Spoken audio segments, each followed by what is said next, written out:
Hello' ফ্ৰেণ্ডসকল, MB Assam YouTube চেনেলটিলৈ সকলোকে পুনৰবাৰ স্বাগতম জনাইছোঁ। যিসকল কেণ্ডিডেট অসম পুলিচ আৰু অসম চৰকাৰৰ দ্বিতীয় চতুৰ্থ বৰ্গৰ চাকৰিৰ কাৰণে অপেক্ষা কৰি আছে, সেইসকলৰ কাৰণে এটা গুৰুত্বপূৰ্ণ জাননী। গোটেইখিনি কথা সম্পূৰ্ণকৈ জানিবলৈ ভিডিঅ'টো প্ৰথমৰ পৰা শেষলৈকে চাই থাকিব। আৰু যিসকলে মোৰ চেনেলত নতুনকৈ আহিছে, প্লিজ চেনেলটো ছাবস্ক্ৰাইব কৰি কাষত থকা বেল আইকনটো প্ৰেছ কৰি ৰাখিব, মই ইয়াত সকলো ধৰণৰ ভিডিঅ' আপডেট পাই থাকিবলৈ। আহক আজি ভিডিঅ'টো আৰম্ভ কৰোঁ। অসম চৰকাৰৰ অসম পুলিচ আৰু তৃতীয় চতুৰ্থ বৰ্গৰ চাকৰিৰ কাৰণে যিসকল কেণ্ডিডেটে অপেক্ষা কৰি আছে, সেইসকলৰ কাৰণে এটা গুৰুত্বপূৰ্ণ আপডেট হয়। যিসকল প্ৰাৰ্থীয়ে 2 জানুৱাৰী 2024 চনৰ আগতে নিয়োগ বিনিময় কেন্দ্ৰত পঞ্জীয়ন কৰিছিল, তেওঁলোকক 15 আগষ্ট 2024 তাৰিখৰ ভিতৰত সেৱা সেতু পৰ্টেলত পুনৰ পঞ্জীয়ন কৰিবলৈ অনুৰোধ জনোৱা হ'ল, অন্যথা তেওঁলোকৰ পঞ্জীয়ন বাতিল কৰা হ'ব।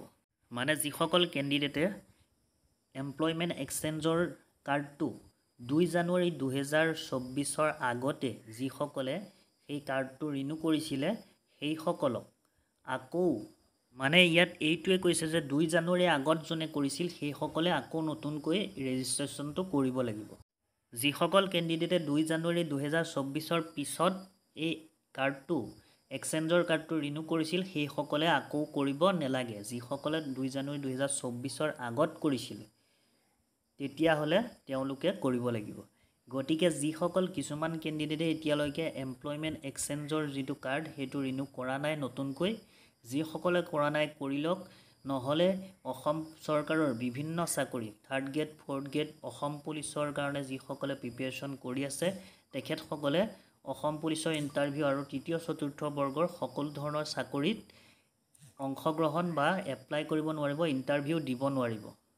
সেই কাৰ্ডটো নহ'লে অসম চৰকাৰৰ চাকৰি লাভ কৰিব নোৱাৰিব। গতিকে অসম চৰকাৰৰ বিভিন্ন চাকৰিৰ কাৰণে এমপ্লয়মেণ্ট এক্সচেঞ্জৰ কাৰ্ডটো বিশেষকৈ বহুত ইম্পৰ্টেণ্ট হয়। সেই কাৰ্ডটো বাধ্যতামূলক হয় অসম চৰকাৰৰ চাকৰিৰ কাৰণে। গতিকে যিসকল কেণ্ডিডেটে এতিয়ালৈকে সেই কামটো কৰা নাই, 15 আগষ্ট 2024 তাৰিখৰ আগত কৰি লওক। যিহেতু অক্টোবৰ 3 তাৰিখৰ পৰা অসম পুলিচৰ ইণ্টাৰভিউ হ'ব আৰু তৃতীয় চতুৰ্থ বৰ্গৰ ইণ্টাৰভিউসমূহো অতি শীঘ্ৰে আৰম্ভ হ'বলৈ গৈ আছে।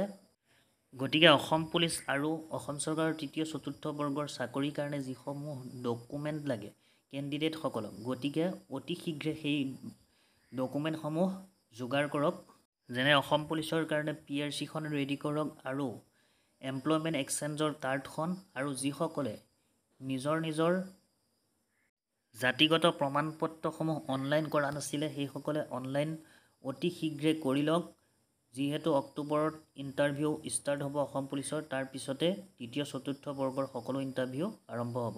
গতিকে ফ্ৰেণ্ডসকল, আজিৰ ভিডিঅ'ত ইমানে আছিলে। ভিডিঅ'টো চাই যদি ভাল লাগিলে প্লিজ লাইক কমেণ্ট শ্বেয়াৰ কৰিব, আৰু যিসকলে চেনেলটো ছাবস্ক্ৰাইব কৰি ৰখা নাই, ছাবস্ক্ৰাইব কৰি কাষত থকা বেল আইকনটো প্ৰেছ কৰি ৰাখিব, মই দিয়া সকলো ধৰণৰ ভিডিঅ' আপডেটসমূহ পাই থাকিবলৈ। ধন্যবাদ।